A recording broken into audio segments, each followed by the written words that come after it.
Hello दोस्तों, welcome to my channel part of creator. आज हम पढ़ेंगे ड्रग इंटरेक्शन का पार्ट 3 वीडियो। अगर आपने पार्ट 1 एंड पार्ट 2 नहीं देखा है तो वो जाके पहले देख लीजिए, लिंक आपको डिस्क्रिप्शन बॉक्स में मिल जाएगा। अब हम पढ़ेंगे drug interaction between ampicillin and tetracycline.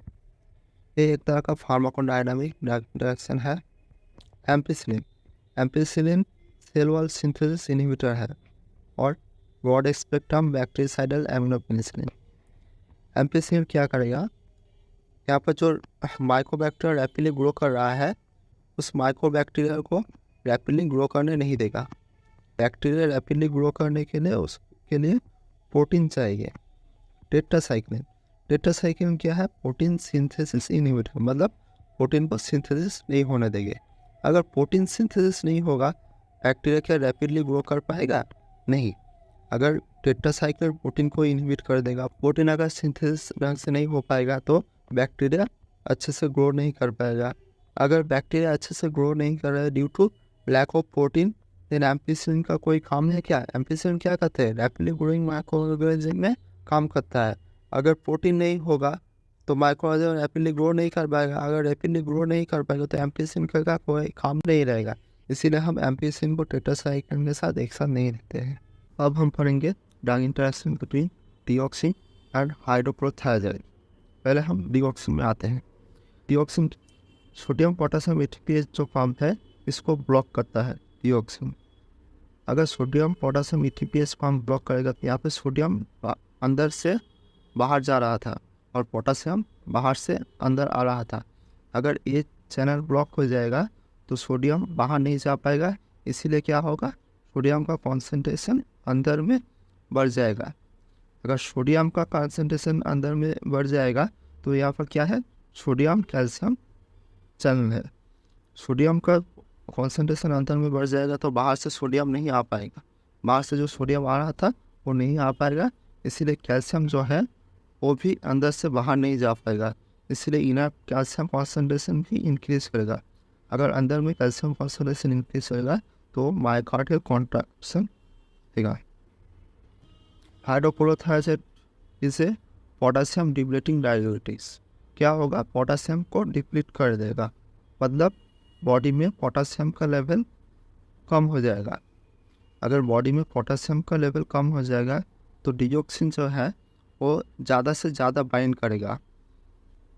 Potassium वो भी क्या करेगा, सोडियम पोटेशियम एटीपीएस पंप को इनहिबिट करेगा।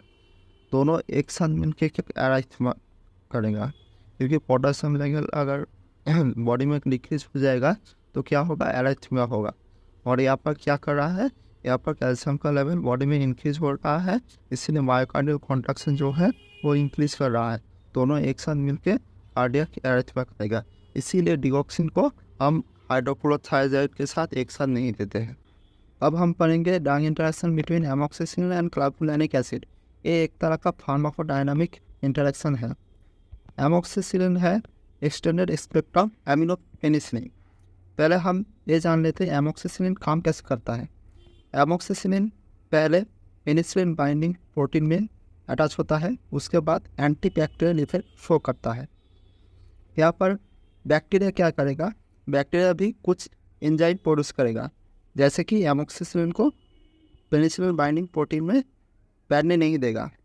बैक्टीरिया भी बीटा लैक्टामेज एंजाइम प्रोड्यूस किया जो क्या कर रहा है, एमोक्सिसिलिन को पेनिसिलिन बाइंडिंग प्रोटीन में बैठने नहीं दे रहा है। इस तरह से एंटीबैक्टीरियल इफेक्ट कम हो जा रहा है। इसीलिए हम एमोक्सिसिलिन को क्लावुलानिक एसिड के साथ देते हैं। क्लावुलानिक एसिड खुद जाके बीटा लैक्टामेज के साथ इंटरेक्शन करता है, क्योंकि क्लावुलानिक का जो बीटा लैक्टम के साथ एफिनिटी है वो एमोक्सिसिलिन से ज़्यादा है। इसलिए क्लावुलानिक एसिड खुद जाके बीटा लैक्टामेज के साथ बाइंड करता है।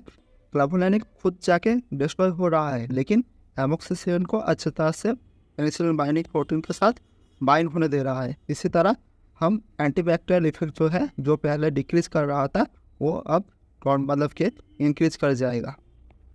क्लावुलानिक एसिड को हम सुइसाइडल इनहिबिटर बोलते हैं, क्योंकि वो खुद जाके डिस्ट्रॉय हो रहा है, लेकिन एमोक्सिसिलिन को अच्छी तरह से काम करने देते हैं। इसीलिए हम क्लावुलानिक एसिड को सुइसाइडल इनहिबिटर बोलते हैं। और इसीलिए हम एमोक्सिसिलिन और क्लावुलिनिक एसिड को एक साथ देते हैं। अब हम पढ़ेंगे drug interaction between tetracycline and aluminium hydroxide और मैग्नीशियम हाइड्रोक्साइड। ये एक तरह का फार्माकोकाइनेटिक ड्रग इंटरेक्शन है। Tetracycline is broad spectrum bacteriostatic antibiotics. Tetracycline chelating property show करता है। चिलेटिंग प्रॉपर्टी मतलब एक कॉम्प्लेक्स करेगा iron, aluminium, magnesium, calcium, metal ion के साथ एक साइड मिलकर एक insoluble and non absorbable chelating complex form करेगा।